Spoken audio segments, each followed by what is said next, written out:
But it's I see, I've said before on the show that Satan does not have a right to call God's hand. It's the other way around. God calls Satan's hand, and that's what's happening. God is kind of removing and allowing the evil to surface stronger and greater than it's ever had for two reasons: to have the citizens walk through hell, to say this is what you're really looking at, and also to raise the church up. There's a movement that's going on right now where the church is starting to raise up. And, we preach against the 501c3, and I think we need to keep doing that. But the people of the church that are unaware of the 501c3 and unaware of the danger, they're starting to rise up. And there's a movement that's going on, a strong movement that's going on where truth is beginning to be revealed. Right. And, again, people have to realize that 501c3 is a curse that's on the church. Absolutely. And if you're in bed with that curse, it's on you.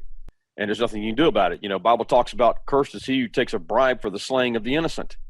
Mm-hmm. Well, what was the 501c3? It was a bribe to keep your mouth shut for abortion. It was a bribe to keep your mouth shut for taking prayer out of schools. So that blood is on the church's hands, unfortunately. So they're under a curse. And look, a lot of these churches are shutting down because of COVID or because of this, and they're saying, "Oh, it's an attack from the enemy." They don't want they don't want the gospel getting out. It's an attack from the enemy.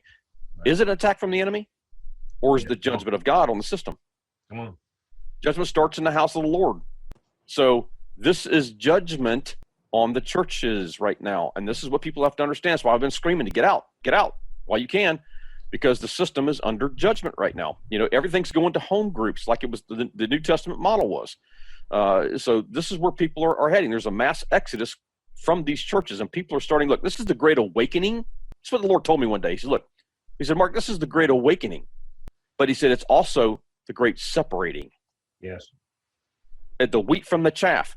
And I have even seen my own personal circle get smaller and smaller and smaller, because God's only going to want a select few around you who have the character and integrity to withstand, make that foundation of character and integrity, have that foundation to withstand the weight of what he's going to put upon you.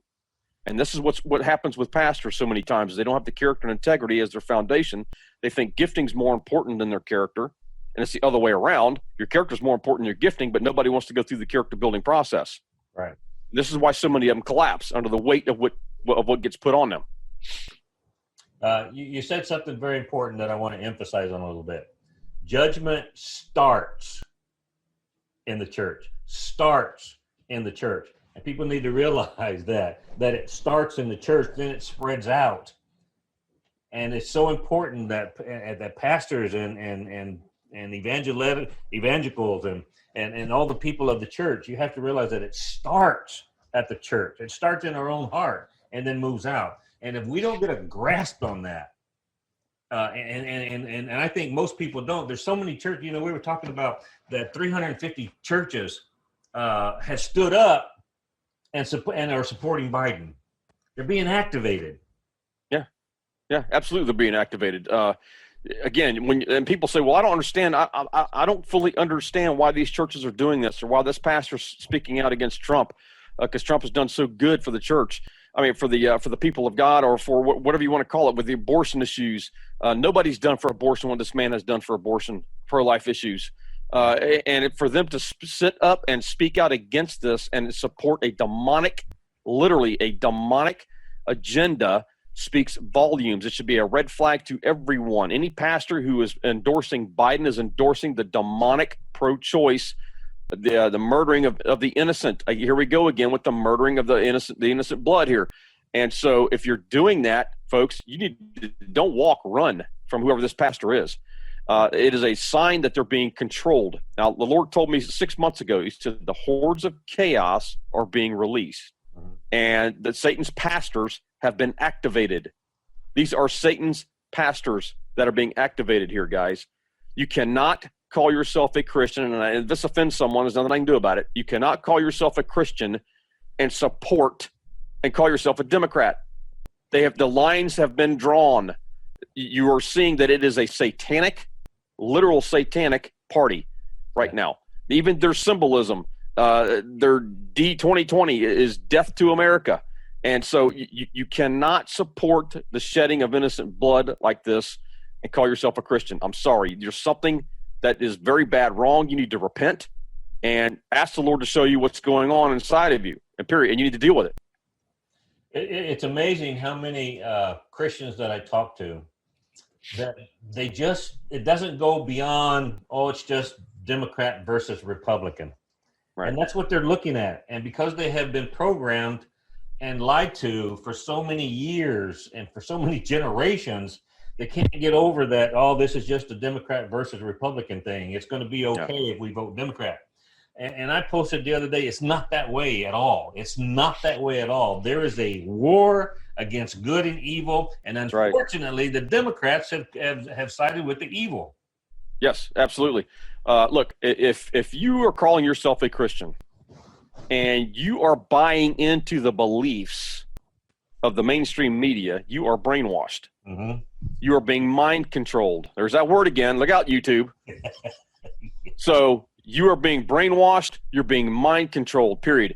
If you look, I'm not saying, whether you like Trump, dislike him, love him, or you don't love him, he's there and anointed and appointed by God, whether you like it or not, period. Right. You know what I mean? God appoints kings and he removes them. So your fight is not with Donald Trump. Exactly. It's not. Your fight is with God himself, because this man is literally God's handpicked, chosen person. We didn't ask for a preacher to be in the White House, Paul. Right, exactly. We asked for a president. We asked for a preacher. There's no way a preacher could have gone in here and done what this man has done and cleaning this mess up. A politician couldn't even have done that. Politician couldn't even have done it. It took a man from the outside that God has groomed from day one, born for such a time as this, to come in here and straighten this mess out. Yeah. Period. But people say, I want a preacher in the pulpit. That's a religious spirit. Yeah, come on. A Pharisaical spirit, man. Come on. Yeah. You know, I don't like the way he cusses and talks. There it is. There's the Pharisees again. Yeah. And look, let me warn people, if you're operating in a religious spirit, because the religious spirits are very strong right now. Those are the same spirits that killed Jesus. Yes. Those are the same spirits that couldn't recognize who the Savior was. Say it like it is. The same spirit you can't recognize who God chose as the president. Right. Anyhow. And 100%. And I keep saying over and over and over again, it's not about who sins and who doesn't sin. But even if you look at that, you know, I get people say all the time, I hate Trump because he groped a woman one time. But did you realize that Biden, 7 women came forward, not 1, not 2, 7 women came forward that has proof that they documented it. There's proof that they documented it, but the Democrats are like, that doesn't matter. What matters is Trump groped a woman. It doesn't matter that the guy that we love sexually assaulted 7 different women.